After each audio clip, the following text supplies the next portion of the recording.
Have you ever wondered how a single act of kindness, something as simple as letting a stranger warm up in your truck, could change everything? This is a quiet story of a lonely mechanic, a woman with a hidden past and a small act of humanity that turned into something far greater than either of them could imagine. It's not flashy, it's not loud, but it might just stay with you long after the last word. If you enjoy meaningful stories about second chances, quiet healing, and the kind of goodness the world needs more of, consider subscribing. We share true-to-the-heart stories just like this one, stories that warm your soul, one chapter at a time.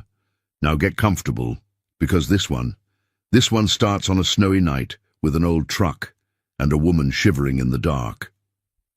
The engine made a soft clicking sound when Tom turned the key, a familiar stutter followed by a reluctant rumble. The old Chevy truck had been with him for nearly 20 years, and on mornings like this, cold, still and grey, it always needed a little extra coaxing, like an old friend grumbling about getting out of bed. Tom didn't mind. There was comfort in the routine. Tap the gas twice, turn the key just right, give it a moment, and then ease it into gear. In the world that had shifted beneath his feet too many times, there was something sacred in things that still worked the way they were supposed to. The shop was quiet, save for the creaking of the roof and the occasional hiss from the old space. Heater in the corner. A framed photograph sat dusty on the counter, tucked behind a jar of loose screws. His wife, Marianne, and their son, Caleb, frozen in a sunlit moment from a summer long gone. Tom glanced at it without really looking. He did that a lot. Outside, the small town of Willow Creek was still waking up. The sun hadn't broken through the clouds, and the snow from the night before had settled over everything like a hush. Businesses opened slowly in this kind of weather. People stayed inside, roads were slick, and the air carried that heavy stillness that only came right before a storm or right after a heartbreak. Tom stood at the open garage door, coffee steaming in a chipped thermos, watching the world not move. The town had changed. Or maybe it hadn't. Maybe he had. Since Marianne passed, everything had lost its color. The laughter, the bustle, even the frustration of work. It all felt like it was happening to someone else. Tom was there, of course. He fixed cars, changed. Oil, gave discounts he couldn't afford. He made small talk with customers and helped old ladies carry their groceries to the car. People liked Tom, said he was a good man. But after the shop closed each evening, when the lights went off and the heater wound down to silence, Tom would sit in his little office with a can of soup and a spoon, eating in the dim orange glow of a desk lamp. There was no one to cook for, no one to come home to. Caleb called once a month, maybe. He'd moved out to Boise for a job at some tech company. Smart kid. His mother's brain, Tom always said. But the distance between them had grown like rust. Quiet, creeping, and hard to fix once it set in. Tom never asked for more. He figured Caleb had his own life. He took a sip of coffee and ran a calloused hand over his beard. Time to get to work, but there were no cars that morning. No appointments, no walk-ins, not even a tow truck hauling in a broken-down sedan. Just the wind rattling the shop sign and the snow gathering like secrets on the windowsills. Tom didn't mind being alone. Not really, but some days the silence was heavier than others. He grabbed a wrench and started tinkering with the heater in the waiting room, more to stay busy than anything else. Halfway through, the old radio on the shelf crackled to life. He'd forgotten it was plugged in. A Johnny Cash song came through, soft and low. Tom paused, listening. Marianne used to hum this one when she cooked Sunday breakfast. He turned the volume up just a little. Later, when he stepped outside again to check the salt levels near the walkway, a memory tugged at him like a draft through a cracked window. He remembered Marianne standing in the snow, wrapped in that red coat he'd bought her for their 10th anniversary. She used to love winter, said it made the world honest. No place to hide when everything's bare. Tom didn't love it. He never had. Still, every year when the first snow fell, he'd find himself looking out at the road, wondering who might need help. It was a habit, maybe a hope. He salted the path, fixed the door hinge, restocked the coffee pot, doing what needed to be done without thinking too hard about why. As the afternoon light began to dim, Tom pulled out his ledger book, the old-school kind, and flipped through the sparse entries of the past week. Business was slower than usual. December was always tough. People postponed repairs until after the holidays. He'd made just enough to cover rent on the shop, but not heat for both the shop and his trailer. He'd sleep in the office tonight. Again. The heater coughed and sputtered. Tom smacked it gently with his palm and muttered under his breath, "Don't. You quit on me now." It groaned but kept going. He sat down, pulled out a tin of soup from the drawer, and unscrewed the lid. A spoon, a napkin, and that was dinner. He turned off the main lights, leaving the desk lamp glowing, and leaned back in the chair. His eyes drifted to the photo again. "I miss you," he whispered. It wasn't the first time he'd said it. Wouldn't be the last. Just then, something outside caught his eye. A shadow, maybe. A flicker of movement near the far side of the parking lot, where the snow piled deeper and the light didn't quite reach. He stood slowly, walked to the door, and squinted through the fogged glass. Nothing. Or maybe someone? He rubbed the window, clean, and looked again. There, near the edge of the lot, was a figure, small, huddled, barely moving. A woman, he thought, sitting on the bench near the old bus stop that hadn't seen a route in 3 years. No coat, no bag, just curled up against the cold like a fallen bird. Tom didn't hesitate. He grabbed his keys and jacket, shoved his arms through the sleeves, and headed for the truck. The engine clicked, coughed, then caught. He turned the heat all the way up and pulled toward the bench slowly. The figure didn't move. He stopped her. Few feet away, rolled down the window. "Ma'am?" he called gently. "You all right?" She looked up. Her eyes were wide and dazed, lips blue. "You need somewhere warm?" She didn't speak, just nodded. Tom reached across and opened the passenger door. "Hop in. Truck's old, but the heater still works." She climbed in, shivering violently. He handed her the coffee thermos without a word. No introductions, no questions, just warmth and silence. And for the first time in a long, long while, Tom felt like maybe the silence wasn't so empty after all. The office smelled faintly of motor oil and instant coffee, the kind of smell that settles into the walls and clings to flannel shirts no matter how many times you wash them. Tom didn't mind. It smelled like work, like the life he'd built, even if it wasn't the one he'd dreamed of. He stood near the small microwave, watching a can of chicken noodle soup spin slowly on a cracked plate. The wind howled faintly outside, brushing against the aluminum siding of the shop, making the whole structure creak in protest. From the other side of the room came the soft hum of the truck's engine, idling just outside the shop's front door. The woman was still inside, curled up in the passenger seat under the old army blanket Tom had given her.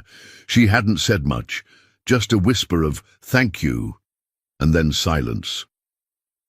Tom wasn't expecting more. He stirred the soup when the microwave beeped, poured it into a ceramic mug with a chipped handle, and sat down at his old wooden desk. The desk lamp cast a warm yellow circle over the open ledger book, the ink from his last entry still drying. "Brake job, $85, no charge for labor."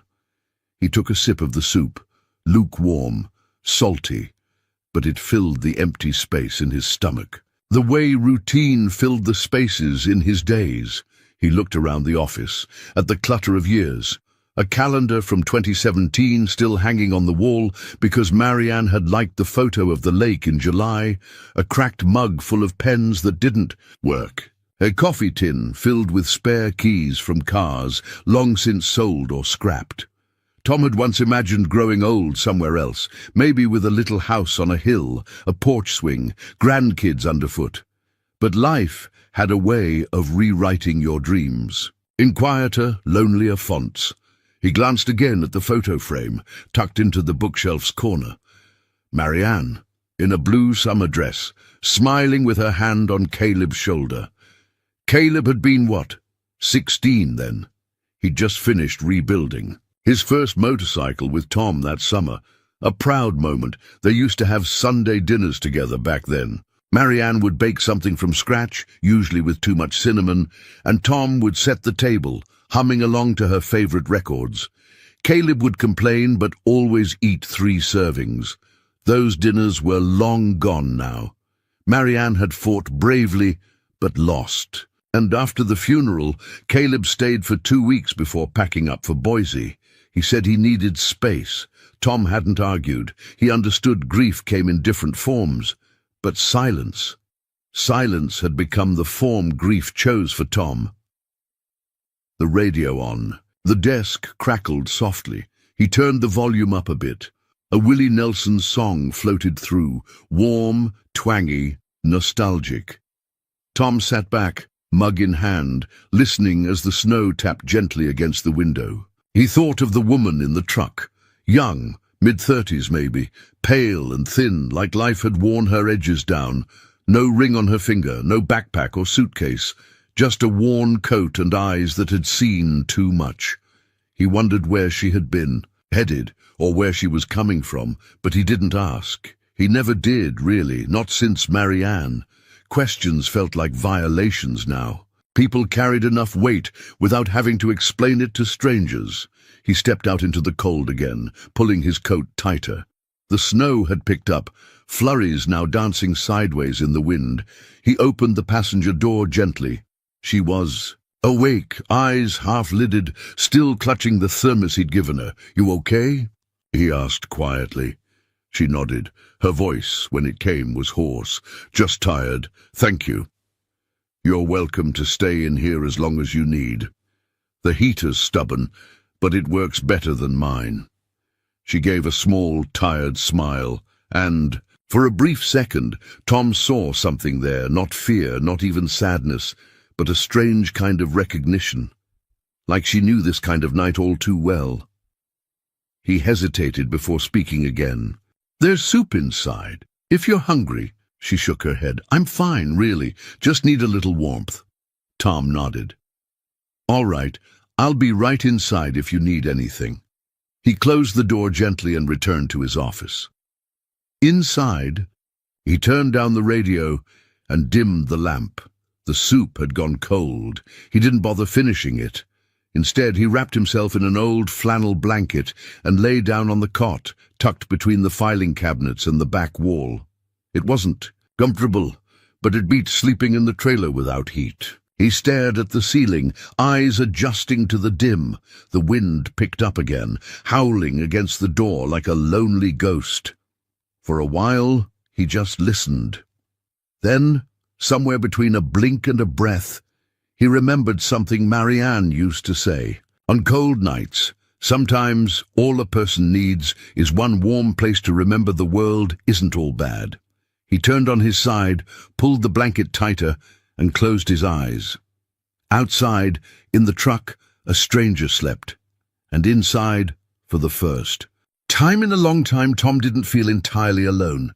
By mid-morning, the snow had stopped, but it left behind a world smoothed over and muted, like someone had laid a thick white quilt over the town and told it to rest. Tom stood at the edge of the garage's front lot, boots crunching through, fresh powder watching his breath cloud the air. The truck sat parked exactly where he'd left it. The woman was gone. She'd left some time before dawn, it seemed. The blanket was neatly folded on the passenger seat, the thermos empty and resting upright in the cup holder. Tom stood for a long moment, his hand resting on the open door, looking at the impression her body had left in the worn vinyl seat. No note, no name, no goodbye, but then he saw it, tucked carefully under the edge of the dashboard, a small cream-colored card. He reached in and picked it up. Heavy stock, no logo or design on the front, just clean and plain. Inside, a few lines written. in elegant, slanted handwriting. "Thank you for your kindness. My name is Claire Maddox. If you ever find yourself in need, call me. I won't forget this." A phone number followed. Tom read the note twice, and then again. Maddox. That name rang faintly in the back of his mind, like a bell from a church he hadn't entered in years. He slipped the card into his jacket pocket without thinking too hard about it. People came and went in this world. Some left a mess. Others, like her, left questions. Back inside the shop, he flicked on the lights and started his morning like always. Radio humming softly, coffee brewing, tools laid out neatly on the workbench. But there was a shift in the rhythm today, a hum beneath the surface. Tom didn't know why her leaving felt heavier than her staying. By noon, the roads had cleared enough for a few regulars to come by. First was Mr. Lyle, whose old Buick refused to start every time it dipped below freezing. Then Doris came in, worried that her brake pedal felt mushier than usual. Tom gave her a ride home while he checked it out. It was on that ride, driving Doris down Maple Street, that the memory struck him. Claire Maddox. He remembered now. There'd been an article in the local paper maybe a year ago. A woman named Claire Maddox had started some kind of foundation, helping women re-enter the workforce, supporting transitional housing, building vocational programs in rural areas. She was young, smart, and, if the article was to be believed, wealthy. An entrepreneur who'd built a baking empire out of her grandma's old cinnamon roll recipe, then sold it and poured the profits into community work.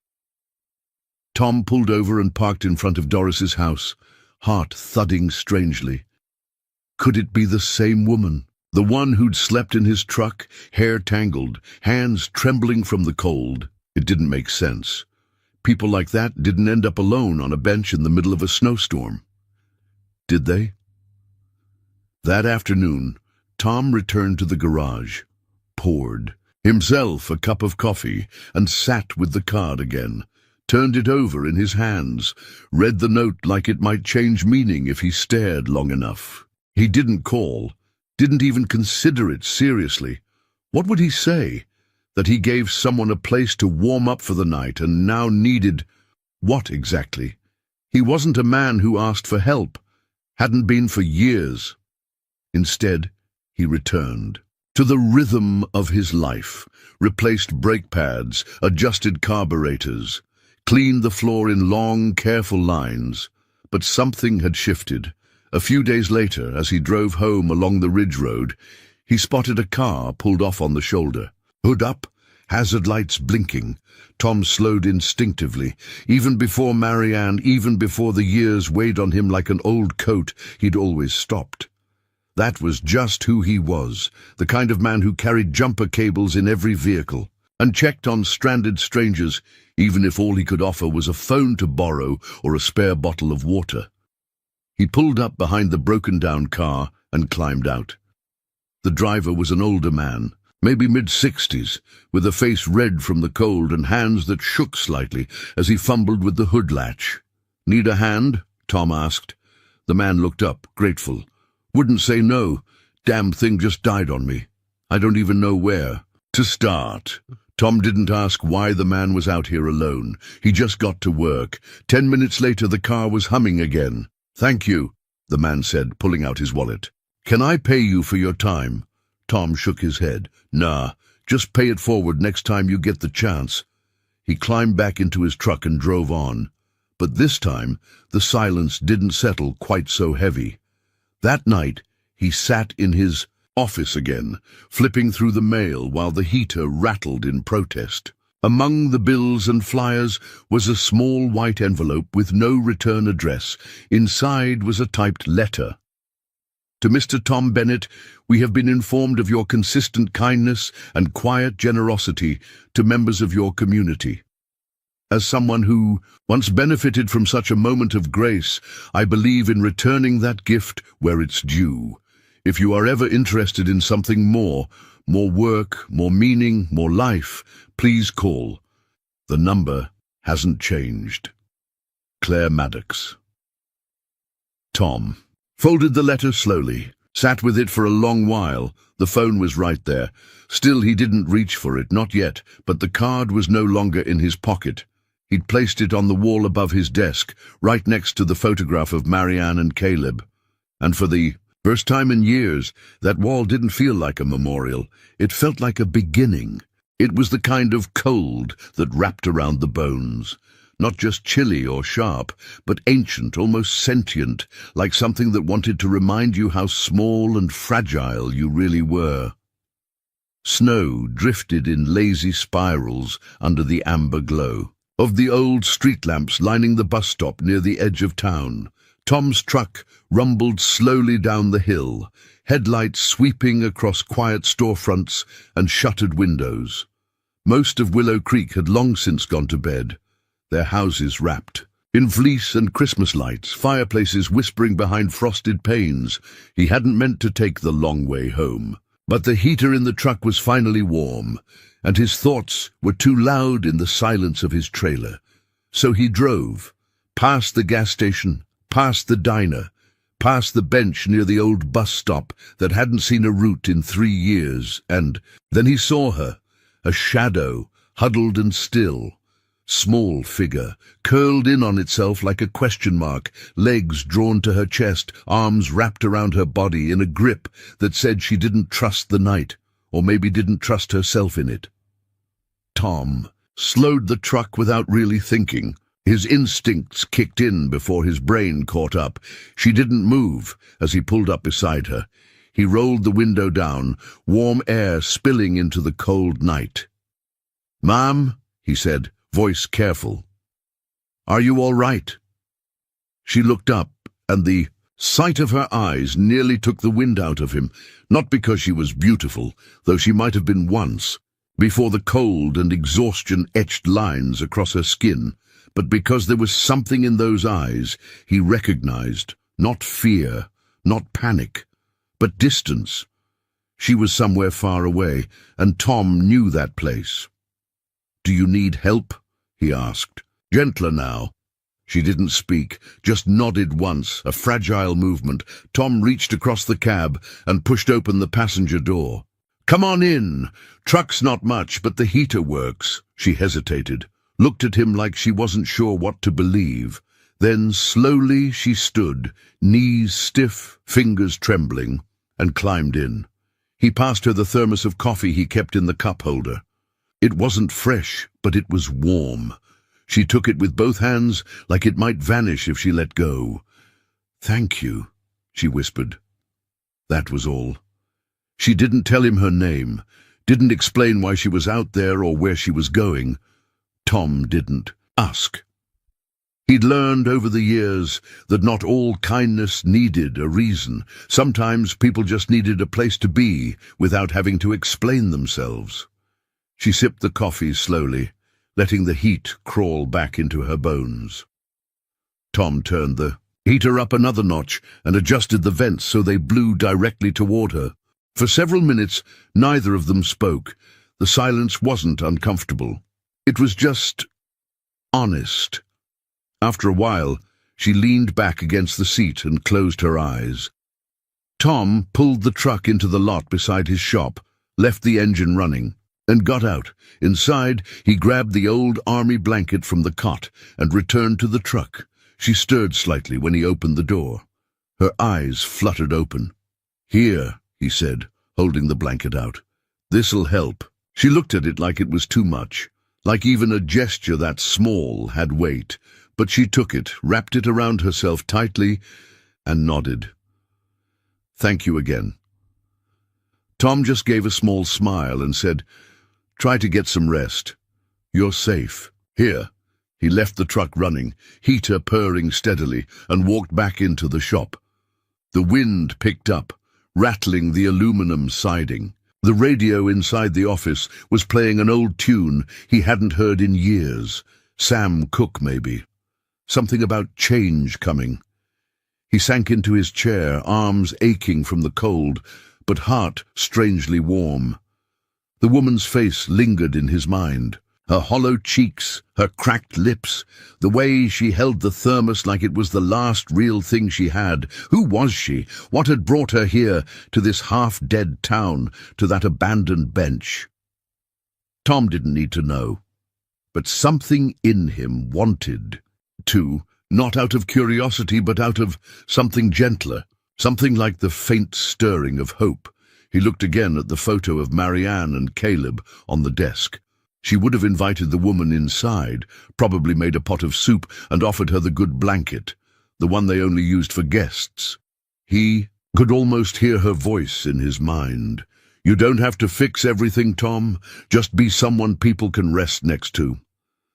That was who he used to be. That was who Marianne had helped him become. And somewhere along the way, after she passed, after Caleb moved away, after the world got colder, he'd stopped being that man. He'd retreated into silence, let the weight of grief turn him into a shadow of himself. But tonight something shifted, a hinge in his heart, creaking open just a little. Maybe it was the woman. Maybe it was the way she didn't ask for help, but accepted it anyway. Or maybe, just maybe, it was time. Tom turned off the radio and stood, moving quietly to the cot in the corner. He lay down without bothering to undress, the flannel blanket pulled up to his chin. The wind howled outside. Snow tapped at the window panes like a child wanting to be let in, but inside the heater hummed. The woman slept, and the shop held its quiet vigil. And for the first time in a long while, Tom felt like he'd done something right, something that mattered. He didn't know who she was. He didn't know what tomorrow would bring, but he knew this. Tonight someone would be warm, and that, somehow, made the cold a little more bearable. Tom awoke just before dawn, his eyes blinking open to the soft golden halo of his desk lamp still glowing from the night before. His back ached from the cot's thin mattress, and his knees protested as he sat up and swung his legs to the floor. Outside, the world was still. Snow dusted the windowsill in fine patterns, and frost traced delicate feathers along the glass. A quiet morning, the kind that came only after the cold had finished its argument with the night. Tom reached for his coat, shrugged it on, and moved stiffly toward the front of the shop. The truck was still parked outside, its engine long cooled. He squinted through the glass door. Empty. She was gone. He pulled the door open and stepped out into the cold, boots crunching lightly over the snow-packed ground. The truck's cab was closed, the passenger seat vacant. The army blanket, neatly folded, lay where she'd sat, tucked carefully into the corner of the seat like she hadn't wanted to disturb anything. The thermos he'd given her sat beside it, empty but clean. He stared at the scene for a long moment, processing her absence. No goodbye, no knock on the door, just a quiet departure, like a ghost slipping through a wall. But there, just above the glove compartment, caught under the edge of the cracked dashboard, was something new, a card, cream-colored, heavy stock, no design. He pulled it out slowly, heart giving a single, unexpected thump. On the inside, written in elegant, slightly slanted handwriting, "Thank you for your kindness. My name is Claire Maddox. If you ever find yourself in need, call me. I won't forget this." Below the message was a phone number. Tom stood frozen, the card resting in his gloved hand, breath fogging the air around him. Claire Maddox. The name rolled around in his mind, stirring something. He walked back into the shop, card still in hand, and sat down heavily at his desk. He read the note again, then once more. There was something about that name. It tugged at him, familiar but distant, like a song he'd heard in another life. He reached into the bottom drawer of the desk, pulled out an old laptop he hadn't used in months, and plugged it in. The boot-up process was slow, the fan wheezing, like an asthmatic squirrel. But eventually the screen lit up. Tom opened the internet browser and typed the name into the search bar. Claire Maddox. Dozens of results filled the screen, articles, photos, interviews, A headline from a business journal, from homeless to CEO, Claire Maddox and the bakery empire. Built on second chances, another. Maddox Foundation funds $10 million for women's shelters nationwide. His eyes scanned the page, catching fragments. Orphaned at 14, lived on the streets, started baking out of church basements, sold her first business for $12 million, turned to philanthropy. Focused on small towns, vocational programs, women's support services. Tom leaned back in his chair, the card still resting in his palm. The woman who'd spent the night in his truck wasn't just someone down on her luck. She was someone who had been down and climbed her way up. And yet, last night, she had looked like someone with nowhere, left to go. He stared out the window for a while, lost in thought.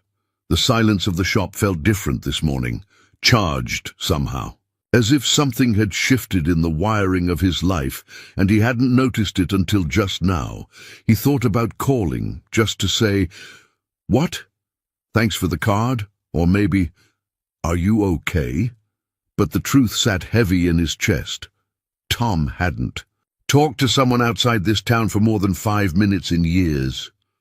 He didn't do phone calls, or business meetings, or people who wore designer coats and had articles written about them. He was just a mechanic. A decent one, sure, but plain. Nothing about his life was impressive. He looked down at the calloused hands that had once built a treehouse for Caleb, rebuilt 3 engines in 1 weekend, and held Marianne's hand as she slipped away. He wasn't sure what a woman like Claire Maddox could possibly want from a man like him, besides a warm truck and a quiet night. Still, she'd left the card. He placed it carefully on the wall above his desk, next to a photo of Marianne and a faded Best of Willow Creek Auto Repair certificate from 2009. It didn't feel out of place there. He didn't call her that day, but he thought about her. And that night, as the snow began to fall again, Tom kept the porch light on outside the shop, just in case someone else needed a place to get warm, because for the first time in a long while, something inside him had warmed too. It wasn't love. Not yet. It wasn't even hope. It was something simpler, something more urgent. Awareness, the sense that he had unknowingly stepped into the first few pages of a new chapter, and maybe, just maybe, it wasn't too late for a man like him to be part of someone else's story again. Tom had never believed in symbols. He wasn't the kind of man who read into things. He dealt in timing chains, gaskets and carburetors. He believed in worn metal and engine oil, not fate or messages left behind like breadcrumbs in a fairy tale. But the card, that cream-colored thick stock card, it sat on the corkboard above his desk like it belonged there. He'd tacked it up beside a faded photograph of Caleb and a small prayer card from Marianne's memorial service. At first it had felt out of place, like it didn't belong among those dusty remnants of his private life. But now, a few days later, Tom found his eyes drifting to it every time the shop fell silent. Claire Maddox. He'd memorized the name. The gentle curve of the script, the steadiness of the pen. The fact that she hadn't left behind an explanation, only an invitation. If you ever find yourself in need. What did that even mean? Need what? A favor? A second chance? A miracle? He hadn't told anyone about her, not that there was anyone to tell. His circle had shrunk so much in the past 5 years that he could count his weekly interactions on one hand, customers mostly, a few neighbors, and once a month Caleb's short, polite phone call. But he had told someone. Sort of. 2 days after she left, Mrs. Della Pickens brought in her old Chrysler for a new alternator. She was half-blind and wholly stubborn, always showing up without an appointment and always insisting on paying in cash. Exact change, no more, no less. As Tom worked under the hood, she stood by the heater with her mittens still on, chatting, as though silence were a crime. Snow's been bad this year. Lot of folks ending up places they didn't mean to, she said, sipping from a styrofoam cup she'd brought herself. Saw a young woman walking near the gas station night before. Last, didn't look like she had anywhere to be. Breaks your heart, don't it? Tom tightened a bolt, then paused. Yeah, it does. You give her a ride? Tom wiped his hands on a rag, eyes fixed on the engine block. Something like that. Della narrowed her eyes, then smiled a little. Still got that soft streak, huh? He gave a half smile. Some habits die harder than others. She didn't ask more. Just patted his arm and left him with an extra muffin she accidentally brought. But even after she drove off, Tom couldn't shake the feeling. It wasn't just that Claire had vanished without a trace. It was how right it had felt to open that truck door. How natural the silence between them had been. How in her brief presence he had remembered what it felt like to be useful in a way that didn't involve lug wrenches or timing belts. And now, this card. He picked it up again that night, sitting in the trailer after locking up the shop. The number was still there, clear as day. No area code he recognized, but that didn't mean much. Tom hadn't left the state in over a decade. He held his phone in his hand for a long time. His thumb hovered over the keypad. Then he set it down. Maybe. Tomorrow. Instead, he pulled out his ledger book and added a new line under Thursday. Truck heater repair, no charge. It was the smallest way he could mark what had happened. But there was something else. A shift, like someone had nudged the foundation of the quiet world he'd carefully built. The next morning, Tom showed up to the shop early. He made a full pot of coffee, even though he usually only brewed a half. He swept the front walk and cleared the snow from both benches out. Front, and when he turned the sign to open, he realized he wasn't just going through the motions. He was waiting. For what? He didn't know, but he was waiting all the same. Late that afternoon, between a tire rotation and an oil change, the shop phone rang. It rarely rang anymore. Tom wiped his hands and picked it up. Willow Creek Auto, he said, automatically. A pause, then a woman's voice, crisp, professional, warm in a practiced way. Hi, is this Mr. Tom Bennett? Speaking. My name is Jenna Loring. I'm calling on behalf of Ms. Claire Maddox. Tom straightened instinctively, though no one could see him. His heart ticked a beat faster. She asked me to check in and confirm you received her note. She mentioned a brief stay, a truck, warmth on a cold night. Tom swallowed. I did, yes. She didn't have to. She wanted to, Jenna cut in gently. Ms. Maddox is particular about gratitude. She prefers it shown, not just said. Tom didn't know what to say to that, Jenna continued. She also asked me to extend an invitation. Ms. Maddox would like to meet you again, if you're open to it. She believes you may be someone she can work with. Work with? There was a small pause. Then, she'll explain better in person. Tom's mouth was dry. When? Whenever you're ready. She's in town through the end of the week. Town? Willow? Creek wasn't the kind of place people stayed in unless they had to. I'll think about it, he said, voice low. Jenna's tone was kind. Of course. Just know the offer stands. The line clicked off a moment later. Tom set the receiver down slowly. Outside the window, the snow had started again, soft flakes falling in the golden hour light, turning everything tender. He looked up at the card once more. Still no price, still no expectations, just an open door. And for the first time in years, Tom wondered what might be waiting on the other side. Tom stared at the phone on his desk like it was something foreign. Not a tool, not a line of connection, just a thing, quiet and inert. But today, it felt heavier than any wrench in his toolbox. The card still sat where he'd pinned it, unchanged. And patient. If you ever find yourself in need, call me. Her handwriting was confident, deliberate. It didn't waver like someone unsure of her offer. It extended from a place of knowing, but that was the problem. Tom didn't need anything, at least not in the way people usually meant. His shop was still running, barely. He had enough to eat. He had a place to sleep, heat in the pipes, coffee in the pot, and loneliness? Well, he'd learned to carry that like a spare tire, always present but tucked away unless needed. Besides, what would he even say? "Hi, Claire. This is the guy with the truck. Thanks for not dying of hypothermia in my passenger seat. Want to grab coffee? Maybe donate $1 million to my leaky roofed shop while you're at it?" He exhaled and turned away from the phone. It was easier to lose himself in work. He spent most of the morning underneath a rusted-out Chevy, replacing a transmission that had no right still being on the road.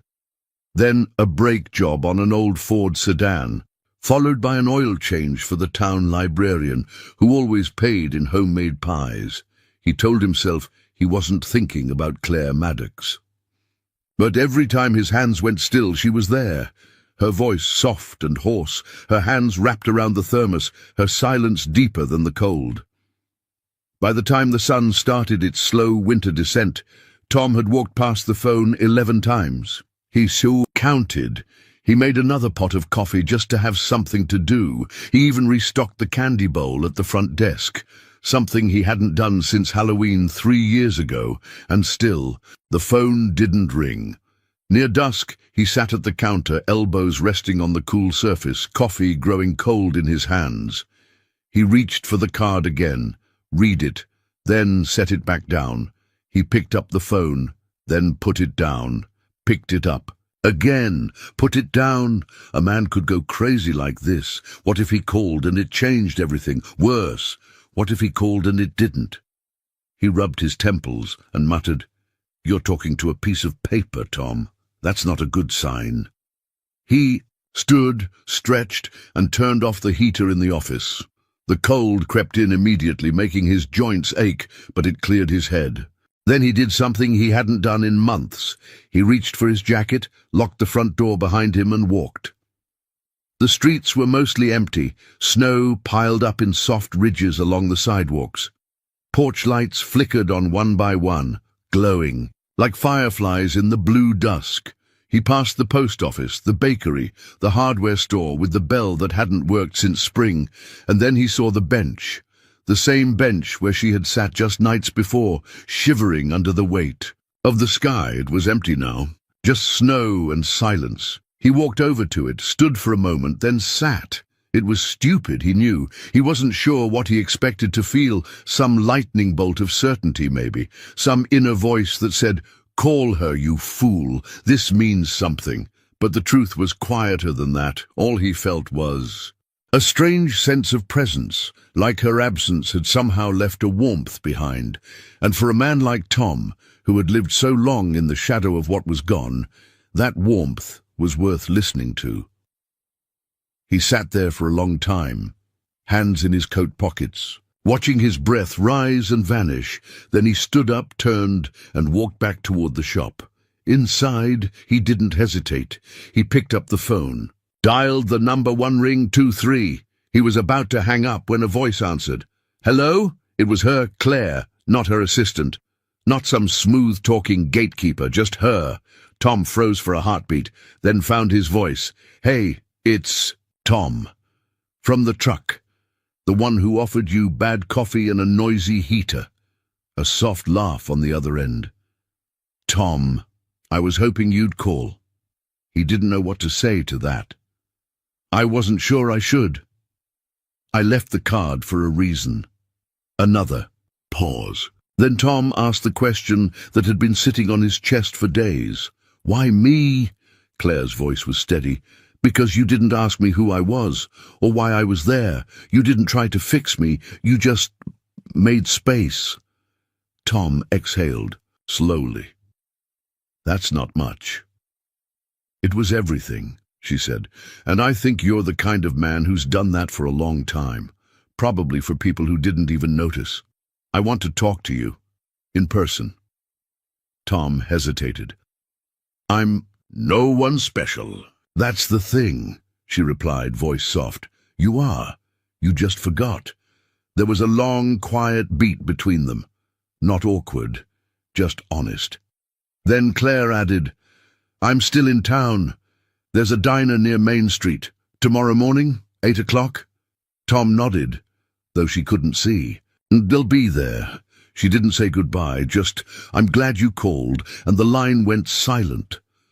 Tom stood for a long time, phone still in hand. Then he looked at the card one last time. It didn't glow, didn't whisper secrets. But it didn't have to, because now, finally, it had done what it came to do. It had gotten him to say yes. The diner was the kind of place that hadn't changed its wallpaper since the mid-'80s.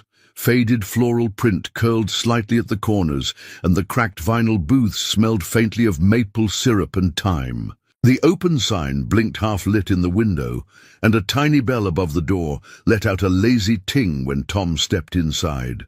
It was just after 8. Snow clung to his boots. He'd dressed carefully, clean jeans, a flannel shirt that didn't have oil stains, his good coat. It wasn't fancy, but it was presentable, and that was enough. Tom scanned the room. She was already there. Claire sat in the far booth, a mug cupped in both hands, steam curling around her face like a veil. She looked better, rested. Her cheeks had more color, her posture straighter, but her eyes, that quiet stillness behind them, were exactly as he remembered. She spotted him and gave a small wave, more invitation than greeting. Tom crossed the room, his boots thudding softly against the linoleum. "Morning," he said, sliding into the booth across from her. "Hi, Tom." He nodded toward the mug. "That your first?" "My second." "I was nervous," she said with a small, almost embarrassed smile. "Didn't want to look like I was hiding behind the coffee." "I usually do," he said, then added, "Hide behind mine, I mean." That got a laugh. It was light, genuine, not rehearsed. They sat in a comfortable silence for a few moments. Then Claire spoke. "I guess I owe you a few answers." Tom shook his head. "You don't owe me anything." She looked down, then back at him. "I know, but I want to tell. You anyway," he nodded once. He was here to listen. Claire leaned back slightly, as if settling into a version of herself she didn't wear often. "I used to be invisible," she began. "Years ago. I was homeless for nearly 2 years. Fell through every crack in the system. Lost both my parents before I turned 20, a boyfriend who left me in a motel room with $62 and a shut-off phone." Tom didn't interrupt. "I got a job at a diner, one like this, washing dishes. The cook there let me sleep in the pantry during a blizzard. First time I felt safe in months. I stayed 6 weeks, started baking things to sell. Cinnamon rolls mostly. That turned into something more." He nodded slowly. "The Maddox Bakery." Claire looked surprised. "You read about it?" "After you left the card. I looked you up." She smiled faintly. "I never used to Google myself, too afraid it'd remind me how much of it I still didn't believe." There was something raw behind her composure, like she wasn't quite sure whether telling this story would set her free or unravel her entirely. "I sold the business 5 years ago. Made more money than I knew what to do with. Didn't feel like I'd earned it. So I started a foundation to help people like me. People who fall through cracks. People who just need one warm night in a truck to believe the world hasn't forgotten them." She stopped, eyes searching his. "That's why I came back, why I looked you up. That night, you reminded me of what saved me in the first place. Not money, not business, just someone who didn't ask questions, who let me breathe." Tom was quiet for a long time. Not because he didn't know what to say, but because he wanted to say it right. "You looked like someone who'd forgotten how to be looked at," he said finally. "I didn't want to make that worse." Claire blinked, caught off guard by the honesty. "I didn't expect a card," he continued. "Didn't expect anything. I just didn't want to leave you in the cold." "You didn't," she said softly, "not just literally." The waitress came by, refilled their coffees, dropped off 2 menus, and disappeared like she'd done this 1,000 times. Claire flipped hers open but didn't look at it. "There's something else," she said after a moment. "Something I haven't told anyone outside my circle in a long time." Tom set his coffee down. "You don't have to." "I want to," she said, "because if I don't say it to someone who gets it, I think I'll lose the courage to say it at all. She inhaled slowly, then said it like it was a confession. I left everything 2 weeks ago. The board, the foundation, the meetings. I didn't tell anyone where I was going. I just walked away. I didn't want to be anyone's CEO. I wanted to remember who I was before the press releases and the speeches. Tom didn't move. I didn't expect to end up on that bench, she went on. I didn't plan it. I was just driving and kept driving until I ran out of gas and pride. Then the snow came, and I sat down. I figured maybe I'd sit there until the cold told me what to do. She looked at him now, eyes shining, not with tears, but clarity. And then you stopped, Tom swallowed. His voice when it came was low and steady. I always stop. Doesn't matter who it is. Never has. I know, she said. That's why I came back. They didn't speak for a while after that. The moment didn't need anything more. Eventually Tom picked up the menu, glanced at it and said, "You ever had the pecan waffles here? They're not great, but they're dependable." Claire smiled. I think I could use a little dependable. He looked across the booth at this woman with 2 lives, one full of headlines and fortune, the other buried beneath blankets in a quiet truck cab, and saw her for what she truly was. Not a stranger, not a millionaire, just someone who needed a place to rest for a while. And maybe so did he. The shop smelled like winter again, rubber, oil, and the faint burn of the old space heater working overtime in the corner. Tom wiped his hands on a rag, then on his jeans, then back on the rag, as if nervous energy could be scrubbed away with grease. Claire was coming. He wasn't sure what to call it. A visit, a meeting. That word felt too formal for the woman who'd once curled up in his truck with a borrowed blanket and coffee gone cold. But it also felt too casual for the woman who had a Wikipedia page, a private foundation, and a voice that made you believe in second chances. It had been 3 days since they sat in that diner. 3 days since pecan waffles and honest words. 3 days since Claire said, before she left the table, "I'd like to see where you spend your days." Tom, so here he was, swept the shop floor twice, cleared the parts shelf, even fixed the closed sign that had been crooked since spring. At exactly 9 a.m., a car pulled up, not a black SUV or a chauffeured ride. Just a silver Honda with a little rust near the wheel well and snow melting in wet streaks down the side. Claire stepped out wearing a navy coat and a knit scarf that looked handmade. Her hair was tied back this time, face bare of makeup, the same quiet strength in her stride. Tom opened the door before she reached it. "Morning." "Morning," she said, eyes soft. "Smells like work in here." That's one way to put it. He stepped aside. "Come on in." She entered slowly, eyes scanning the space, the cracked tiles near the counter, the walls lined with tools hung by nails hammered in decades ago. The calendar still turned to November. "It's exactly what I imagined," she said. "Most people imagine something more modern," Tom replied. Claire smiled. "I've had modern. I like honest better." He gestured to the stool near the counter. She sat, fingers curling around a fresh mug of coffee he'd brewed just 15 minutes earlier. He leaned on the workbench across from her, arms folded. "So, you said you wanted to see where I spend my days?" "I did, and I meant it." Tom studied her, unsure whether to ask the next question, but he asked anyway. "Why?" Claire set the mug down. "Because I'm rebuilding something." He raised an eyebrow. "A bakery?" "No. Myself." She met his gaze. "I lost the thread, Tom.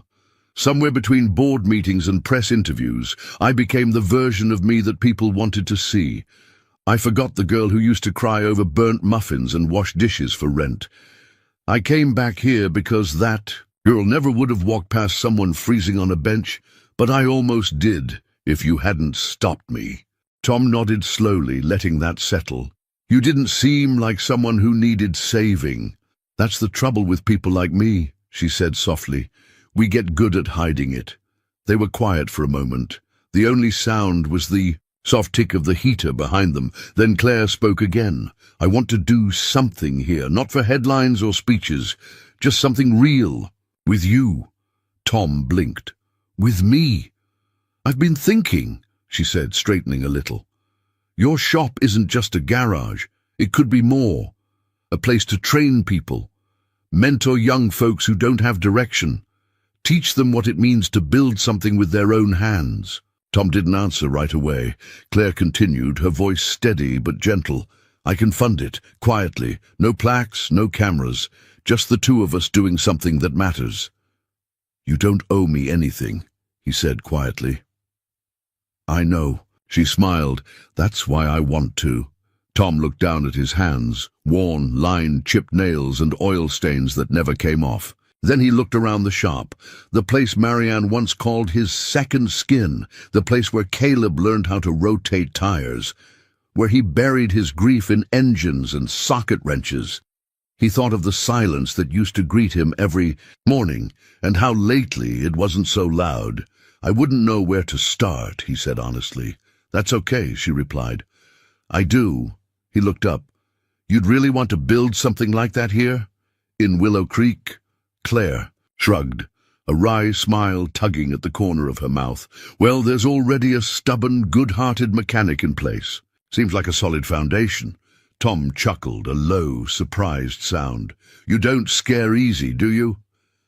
Not anymore. He stepped away from the workbench, walked over to the corkboard behind his desk, and looked at the card again. The one with no logo, no title, no promises, just that quiet offer. He took it down, turned it over in his hands, and then looked at Claire. What do we call it? He asked. Claire tilted her head. The shop? No, Tom said slowly. The thing we build next? She was quiet for a moment. Then she said, the Warm Truck Foundation. Tom blinked, laughed, shook his head.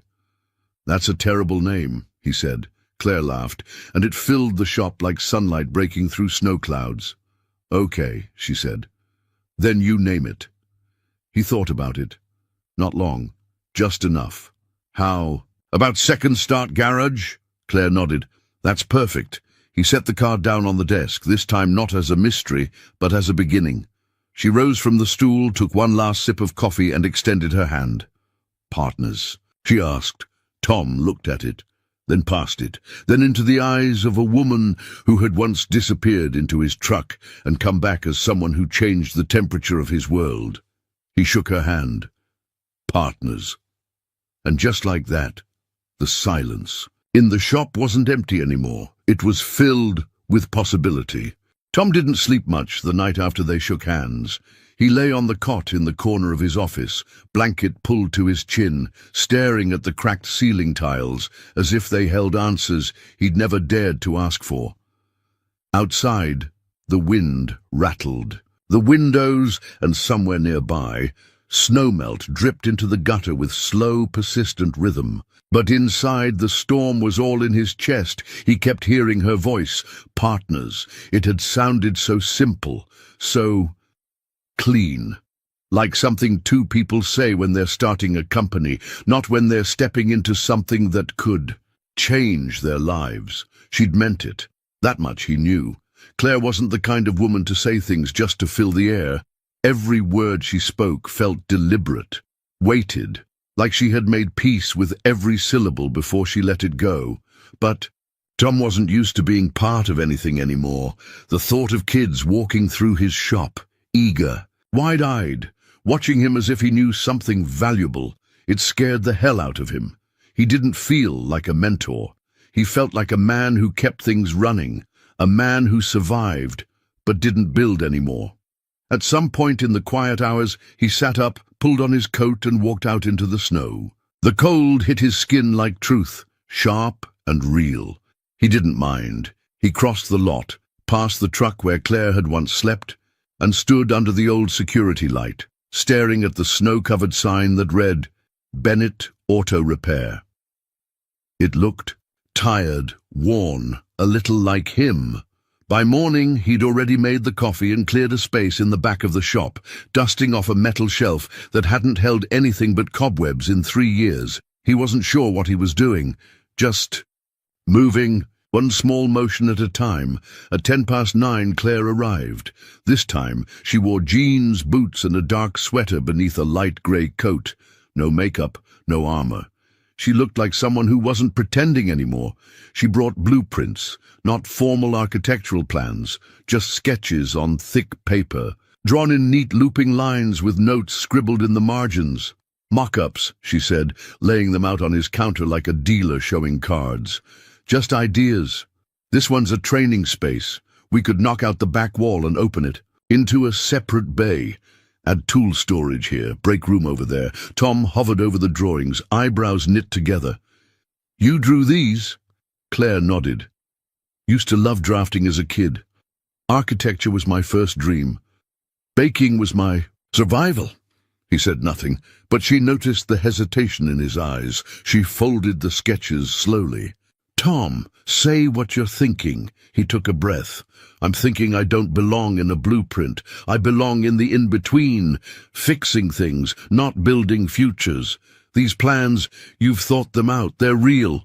I'm just a guy who changes brake pads and keeps coffee hot." "You're more than that." "Am I?" He met her eyes. "You've built empires. I've patched together a life with duct tape and routine. How does someone like you see someone like me and think, yes, him, that's the man I'll trust to change lives?" She didn't flinch. "Because I know what it's like to stand in the cold and feel seen," she said softly. "Because you didn't ask for anything and you still gave. Because some people shine, Tom. And some people hold the light steady so others can find their way home." He looked away. "I'm not shiny, Claire. I'm not asking you to be." He pressed his lips together, walked to the window. Snowflakes tapped at the glass like reminders. "I lost someone," he said quietly. "Marianne, my wife, 4 years ago. Cancer." Claire's eyes softened. "She made me believe I was worth something," he said, voice low. "That I was more than grease under my nails and calluses on my palms.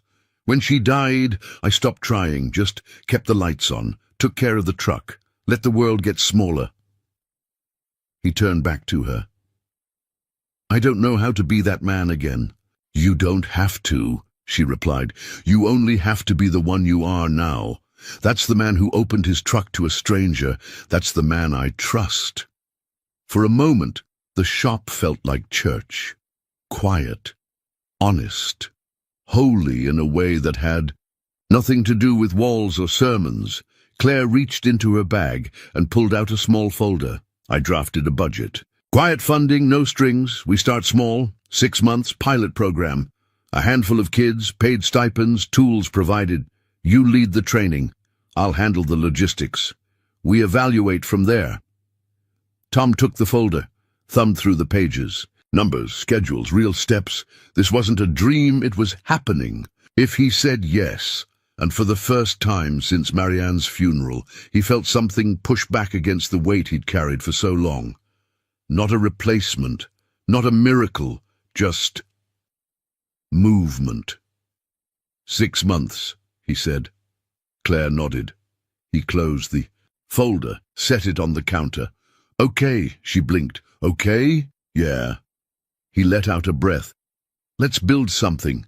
A smile spread across her face, one that came from the center of her chest. Not the press release kind, the kind built from hard days and harder choices.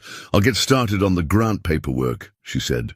Tom smirked. "I'll sweep out the back bay." Claire gathered her things, paused at the door. "Tom?" "Yeah?" She looked at him softer now. "You're more than worth it. You're needed." Then she left, and for the first time in years, Tom Bennett stood in the middle of his shop and believed it might be true. It started with a single workbench, cleared of clutter for the first time in years. Then came the tools, labeled and hung in neat rows, wrenches, socket sets, ratchets, each in its place. A new heater replaced the old one that coughed like a lifelong smoker, and the cracked window in the back bay was finally swapped for one that sealed shut when it snowed. Tom had always fixed things, but he hadn't rebuilt anything in a long time until now. It had been 3 weeks since he said yes. 3 weeks since Claire walked out of his shop and left behind not just a folder of plans, but a future. They spoke daily now, sometimes about logistics, sometimes about nothing in particular. She sent updates on grant approvals, zoning forms, the arrival schedule for new tools. He sent her photos of the progress, a freshly painted wall, a cleaned-out storage room, a handwritten welcome sign tacked to the office door. Most evenings, he found himself staying later, not because he had to, but because he wanted to. The silence in the shop no longer felt like an echo chamber for grief. It felt like anticipation, a waiting space, a becoming. The new program would launch in January. Claire had already reached out to a local youth shelter in the neighboring county, and 4 young adults had signed on. 2 boys, 2 girls, all between 16 and 20. They would learn basic automotive skills, get their hands dirty, and if Tom had anything to say about it, walk away feeling like they could fix more than just a car. He was nervous, but it was a good kind of nervous. The kind that meant something, mattered again. On Christmas Eve, Tom found himself stringing a modest row of lights along the awning of the garage. They flickered a bit, and he had to jiggle the extension cord to keep them on, but they held. From the street, the glow looked warm, like a promise. Claire arrived just before dusk, her coat dusted with snow, cheeks pink from the cold. She carried a box wrapped in butcher paper, tied with a piece of twine. "You brought something?" Tom asked as he opened the door for her. "Maybe." She handed him the box. "But you have to open it inside." He raised an eyebrow, amused, and led her into the shop. The heater hummed gently in the background, and the tree in the corner, small and slightly lopsided, glowed with dollar store ornaments and 2 carefully placed candy canes. Tom set the box on the counter and untied the twine. Inside was a framed photo of the truck. His truck. The shot was taken at dawn, snow still clinging to the windshield, steam curling from the exhaust. And in the passenger seat, just barely visible through the foggy glass, was the shadow of a woman wrapped in a blanket, holding a thermos with both hands. It was that night, their night, Claire spoke softly. "I took that picture the next morning, just before I left. I didn't even realize I still had it on my phone until last week." Tom didn't know what to say. He traced the frame with his fingers. "I thought maybe it should live here," she added, "so neither of us forgets where this really started." He nodded slowly. "It'll hang next to the card." She smiled. "Good." They stood there a moment longer. Then Tom asked, "Are you staying in town tonight?" Claire hesitated, then nodded. "I rented a small cottage on the North Ridge, quiet, full of drafty windows, and smells like pine. I like it." "You're welcome to stay for dinner," Tom said before he could second-guess himself. "I was just going to heat up some stew and maybe burn a frozen pie." Her grin was immediate, disarming. "That sounds perfect." They ate in the office, paper plates balanced on knees, the space heater humming, and the Christmas lights blinking in mismatched rhythm. Afterward, Tom made cocoa on the hot plate, and Claire wandered the shop, hands trailing along tool benches and newly cleaned cabinets.